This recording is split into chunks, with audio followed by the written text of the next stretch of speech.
मैं डॉक्टर अली इमाम, department of political science, DAV PG college Siwan. छात्र, आज का टॉपिक्स है मर्केंथाउज पॉलिटिकल रियलिज्म, अर्थात अंतर्राष्ट्रीय राजनीति के अध्ययन में राजनीतिक यथार्थवाद की व्याख्या। 1949 में प्रकाशित पॉलिटिक्स एमंग नेशंस में हॉन्स जे मर्केंथाउ ने अंतर्राष्ट्रीय राजनीति के जिस सिद्धांत का प्रतिपादन किया उसे सामान्यतः अंतर्राष्ट्रीय राजनीति के यथार्थवादी सिद्धांत के नाम से जाना जाता है। यह बात शुरू से ही स्पष्ट हो जानी चाहिए कि मर्केंथाउ के पूर्व कई विद्वानों ने राजनीतिक यथार्थवाद के प्रति अपना योगदान दिया, परंतु राजनीतिक यथार्थवाद को सैद्धांतिक परिवेश देने में सर्वाधिक महत्वपूर्ण योगदान हॉन्स जे मर्केंथाउ का ही रहा। राजनीतिक यथार्थवाद के प्रति बहुमूल्य योगदान के चलते ही मर्केंथाउवाद तथा यथार्थवाद को एक दूसरे के पर्यायवाची के रूप में इस्तेमाल किया जाता है। मर्केंथाउ के अंतर्राष्ट्रीय राजनीति के प्रति दृष्टिकोण को पावर अप्रोच की भी संज्ञा दी जाती है। ऐसा इसलिए कहा जाता है कि मर्केंथाउ ने अपने सिद्धांत में पावर को सर्वाधिक महत्वपूर्ण स्थान प्रदान किया। छात्रों, अंतर्राष्ट्रीय राजनीति के सिद्धांत के प्रति जागरूकता बढ़ी है और इसीलिए शुरू से मर्केंथाउ इस बात से शुरू करता है कि अंतर्राष्ट्रीय राजनीति के सिद्धांत को अनुभविक और व्यवहारवादी होना चाहिए, न कि एब्स्ट्रैक्ट। मर्केंथाउ के अनुसार अंतर्राष्ट्रीय राजनीति को समझने के लिए मनुष्य के स्वभाव, समाज तथा राजनीति के यथार्थवादी सिद्धांत या दृष्टिकोण को स्वीकार करना जरूरी है। उसके अनुसार विश्व अपूर्ण है और उसमें विरोधी हितों के बीच संघर्ष विद्यमान रहता है। संघर्ष विद्यमान रहने के लिए ही मानवीय स्वभाव में निहित शक्तियां या प्रवृत्तियां जिम्मेदार होती हैं। मर्केंथाउ ने यथार्थवादी सिद्धांत के लिए ऐतिहासिक दृष्टांतों का भी सहारा लिया है। मानवीय स्वभाव के साथ संबंध होने और ऐतिहासिक प्रक्रियाओं के चलते ही मर्केंथाउ ने यथार्थवाद की संज्ञा का दावा किया है। मर्केंथाउ अपने यथार्थवादी सिद्धांत को 6 प्रमुख तत्वों पर आधारित किया है। ये तत्व हैं: सर्वप्रथम, राजनीतिक यथार्थवाद यह मानता है कि राजनीति उन निरपेक्ष नियमों से शासित होती है जिसकी जड़ें मानव प्रकृति में होती है। मानवीय स्वभाव मानव इतिहास के प्रारंभ से लेकर अब तक परिवर्तित नहीं हुआ है। मर्केंथाउ का यह विश्वास है कि मानव स्वभाव का ध्यान रखते हुए यदि वैदेशिक नीति का मूल्यांकन किया जाए तो भी जाकर वह मूल्यांकन सही होगा। मानव स्वभाव के आधार पर ही इस बात का पता लगाना संभव है कि किसी कार्य करने के पीछे वैदेशिक नीति निर्धारकों की क्या उद्देश्य रहे होंगे। दूसरे, मॉर्गनथाउ के राजनीतिक यथार्थवाद का सर्वप्रमुख तत्व है राष्ट्रीय हितों की अवधारणा, जिसे वह शक्ति के संदर्भ में परिभाषित किया है। मॉर्गनथाउ के अनुसार अंतर्राष्ट्रीय राजनीति की वास्तविकताओं को इसी अवधारणा के माध्यम से समझा जाता है। राजनेता या शासक हमेशा शक्ति के रूप में ही परिभाषित अंतर्राष्ट्रीय हित के संबंध में ही सोचते हैं। स्पष्टता मॉर्गनथाउ ने इस विश्वास का तिरस्कार किया है कि वैदेशिक नीति निर्धारकों के उद्देश्यों एवं सैद्धांतिक वरीयताओं से प्रभावित होते हैं। राजनेता का संबंध केवल वैदेशिक नीति की सफलता से होता है, किसी अन्य बात से नहीं। तीसरे, यद्यपि मॉर्गनथाउ ने यह विचार व्यक्त किया है कि राजनीतिक कार्यों का मूल्यांकन राष्ट्रीय हित के मानक के आधार पर ही किया जाना चाहिए, परंतु वह राष्ट्रीय हित के संबंध में कोई स्थिर एवं निश्चित अर्थ प्रदान नहीं करता। उसके अनुसार देश का राष्ट्रीय हित समय विशेष के राजनीतिक एवं सांस्कृतिक संदर्भों के द्वारा बहुत हद तक निर्धारित होता है और वैदेशिक नीति का निरूपण वैसे ही संदर्भों में हुआ करता है। परिणामतः राजनेताओं को बदलती हुई परिस्थितियों के अनुकूल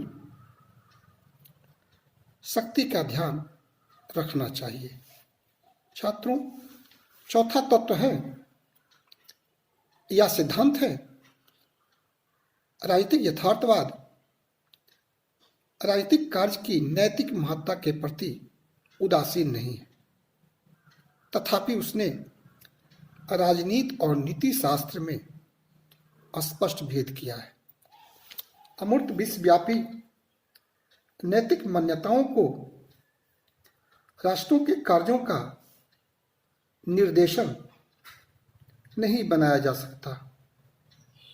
इस नियम में समय और परिस्थिति की आवश्यकता के अनुसार परिवर्तन करना पड़ता है। विवेक एवं संभावित आधार पर ऐसा परिवर्तन करना चाहिए। यथार्थवाद राजनीति को विवेक में उच्चतम मूल्य माना है। पांचवें, राजनीतिक यथार्थवाद एक राष्ट्र के नैतिक मूल्यों एवं सार्वभौम नैतिक मूल्यों को एक दूसरे से अलग मानता है। सामान्यतः राष्ट्र अपनी विशिष्ट आकांक्षाओं और नीतियों को स्वयं में सिद्ध आदर्श मानकर उन्हें पूरे विश्व के लिए उपयोगी मानने की भूल कर बैठते हैं, जबकि वास्तव में यह बात नहीं होती है। यदि शक्ति के संदर्भ में परिभाषित राष्ट्रीय हित की अवधारणा नीति निर्धारकों के कार्यों और आकांक्षाओं को निर्देशित करेगी, तो वैसी स्थिति में नैतिक और राजनीतिक मूल्यों से बचा जा सकता है। छठा सिद्धांत, राजनीतिक यथार्थवाद राजनीतिक क्षेत्र की स्वायत्तता में विश्वास रखता है। मनुष्य की राजनीतिक गतिविधियां उसी प्रकार एक स्वायत्त क्षेत्र के अंतर्गत आती हैं जैसे मनुष्य की आर्थिक गतिविधियां, कानूनी या नैतिक गतिविधियां अलग अलग अनुशासन के स्वायत्त क्षेत्र में आती हैं। इसका अर्थ यह नहीं है कि राजनीतिक यथार्थवाद अन्य प्रकार के गैर राजनीतिक मानकों के अस्थायित्व एवं महत्ता को स्वीकार नहीं करता। इसके अस्थायित्व एवं महत्ता को स्वीकार करते हुए राजनीतिक यथार्थवाद ही इन मानकों को राजनीति के मानकों के अधीनस्थ करता है। छात्रों, राजनीतिक यथार्थवाद के संबंध में मॉर्गनथाउ द्वारा उपरोक्त सिद्धांतों की चर्चा से यह स्पष्ट होता है कि यह सिद्धांत यह मानकर चलता है कि राजनेता हमेशा शक्ति के संदर्भ में परिभाषित राष्ट्रीय हित के संबंध में सोचते हैं और उसी आधार पर कार्य करते हैं। मॉर्गनथाउ के अनुसार मानवीय स्वभाव में स्वार्थ एवं शक्ति की लालसा की प्रवृत्तियां पाई जाती हैं और इन दोनों प्रवृत्तियों के चलते शक्ति के लिए संघर्ष चलता रहता है। शक्ति के लिए संघर्ष को मॉर्गनथाउ ने राष्ट्रीय तथा अंतर्राष्ट्रीय दोनों प्रकार की राजनीति का सार तत्व माना है। उसने स्वयं कहा है कि international politics, like all politics, is a struggle for power. Whatever its ultimate aims of international politics, power is always its immediate aim. राष्ट्रों में जो शक्ति के संघर्ष चलता रहता है वह शाश्वत होता है और अंतर्राष्ट्रीय राजनीति में राष्ट्र हमेशा ही अपनी शक्ति को बनाए रखने, उसमें वृद्धि करने तथा उसका प्रदर्शन करने के लिए प्रयत्नशील रहते हैं। जब विश्व के सभी संप्रभु राज्य अपने राष्ट्रीय हित की प्राप्ति में और शक्ति के लिए संघर्ष में संलग्न हैं, तो वैसी स्थिति में किसी विश्व सरकार की स्थापना का कोई प्रश्न ही नहीं उठता। राष्ट्र अपनी संप्रभुता पर किसी प्रकार के नियंत्रण को स्वीकार नहीं करते। तो यह प्रश्न उठता है कि जब विश्व सरकार की स्थापना की संभावना नहीं है तो राष्ट्रों के हितों में टकराव तथा शक्ति के लिए संघर्ष की स्थिति में विश्व शांति को कैसे बनाए रखा जा सकता है? इस सवाल के जवाब में मॉर्गनथाउ ने यह बताया है कि अंतर्राष्ट्रीय समुदाय की इकाइयां अर्थात संप्रभु राज्य जब तक सामूहिक रूप से अपने ऊपर कुछ नियंत्रण या सीमाएं स्वीकार करेंगी तब तक अंतर्राष्ट्रीय शांति और सुरक्षा को बनाए रखना मुश्किल होगा। मॉर्गनथाउ के अनुसार अंतर्राष्ट्रीय शांति और सुरक्षा को बनाए रखने के लिए 3 प्रकार से प्रयत्न किए जा सकते हैं। पहला, नियंत्रण के माध्यम से शांति, दूसरा रूपांतरों के माध्यम से शांति तथा तीसरा सामंजस्य के माध्यम से शांति। पहली श्रेणी में निःशस्त्रीकरण, सामूहिक सुरक्षा, न्यायिक समाधान, शांतिपूर्ण परिवर्तन एवं अंतर्राष्ट्रीय संगठन आते हैं। दूसरी श्रेणी में मॉर्गनथाउ ने विश्व सरकार की योजना को रखा है।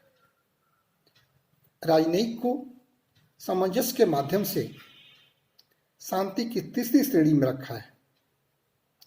मॉर्गनथाउ के अनुसार यद्यपि नियंत्रण एवं रूपांतरण के माध्यम से भी शांति के लिए प्रयत्न किए जा सकते हैं, परंतु वर्तमान विश्व में सामंजस्य के माध्यम से शांति की कामना की जा सकती है। राजनयिक के माध्यम से शांति के आधारभूत सिद्धांत को अधिक ठोस बनाया जा सकता है। मॉर्गनथाउ ने राजनयिक के अलावा शक्ति संतुलन एवं अंतर्राष्ट्रीय नैतिकता एवं विश्व जनमत के माध्यम से भी शांति बनाए रखने के कुछ प्रयास किए जाने चाहिए। छात्रों, जैसा कि मॉर्गनथाउ ने यथार्थवादी दृष्टिकोण का वर्णन किया है, उस वर्णन का हम मूल्यांकन करेंगे। मॉर्गनथाउ के राजनीतिक यथार्थवाद के सिद्धांत की आलोचना हॉफमैन, डाइक आदि विद्वानों ने की है। उसके सिद्धांत में निसंदेह कुछ खामियां हैं जिन्हें इस प्रकार से रखा जा सकता है। सर्वप्रथम, यद्यपि मॉर्गनथाउ शक्ति के संदर्भ में परिभाषित अंतर्राष्ट्रीय हित को वैदेशिक नीति का मार्गदर्शक मानता है, परंतु राष्ट्रीय हित के संबंध में उसका विचार स्पष्ट नहीं है। दूसरे, मॉर्गनथाउ के राजनीतिक यथार्थवाद को स्वीकार कर भी लिया जाए तो यह बात आवश्यक रूप से माननी होगी कि अंतर्राष्ट्रीय क्षेत्र में केवल राष्ट्र शक्ति की प्राप्ति के लिए संघर्ष करते हैं। वास्तविकता यह है कि अंतर्राष्ट्रीय राजनीति को शक्ति के लिए संघर्ष मात्र कहना उचित नहीं होगा। तीसरे, मॉर्गनथाउ का यह विचार भी उचित प्रतीत नहीं होता है कि प्रत्येक राज्य केवल शक्ति के विचार से ही निर्देशित होता है।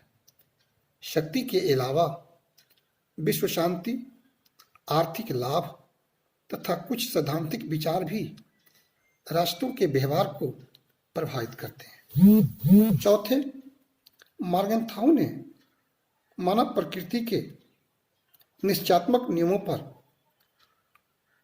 अंतर्राष्ट्रीय राजनीति का विश्लेषण किया है, जबकि राज्यों का व्यवहार और राज्य के अंतर्गत मनुष्यों के प्रभाव समान नहीं होते। पांचवें, यदि हम इस बात को मान ले कि राज्यों की नैतिक मूल्यों और अंतर्राष्ट्रीय नैतिक मूल्यों के बीच अंतर होता है, तो वैसी स्थिति में किसी राज्य के किसी भी कार्य को हम अनैतिक घोषित नहीं कर सकते। छठे, यद्यपि मॉर्गनथाउ ने राजनीतिक क्षेत्र की स्वायत्तता की बात कही है, परंतु इसमें भी उसका विचार अस्पष्ट नहीं है। वर्तमान में राजनीति शास्त्र में व्यवहारवाद के उदय के बाद इंटरडिसिप्लिनरी अप्रोच का विकास तेजी से हुआ है। अतः राजनीति का क्षेत्र अन्य शास्त्रों से घनिष्ठ रूप से संबद्ध हो गया है। यद्यपि मॉर्गनथाउ के यथार्थवादी सिद्धांत में बहुत सारी खामियां हैं, परंतु इस सिद्धांत का विशेष महत्व है। इस सिद्धांत के चलते अंतर्राष्ट्रीय राजनीति के सैद्धांतिक अध्ययन के विकास में काफी सहायता मिलती है। मॉर्गनथाउ ने यथार्थवाद को एक विशिष्ट स्वरूप और दिशा प्रदान की। इसके अलावा यह सिद्धांत एकांगी एवं एक पक्षीय होते हुए भी इस महत्वपूर्ण तथ्य को उजागर करता है कि राष्ट्र मुख्यतः अपने राष्ट्रीय हित की पूर्ति के लिए प्रयत्नशील रहते हैं। यह भी एक वास्तविकता है कि सभी राष्ट्र अपनी वैदेशिक नीतियों को राष्ट्रीय हित पर आधारित करते हैं। धन्यवाद छात्रों।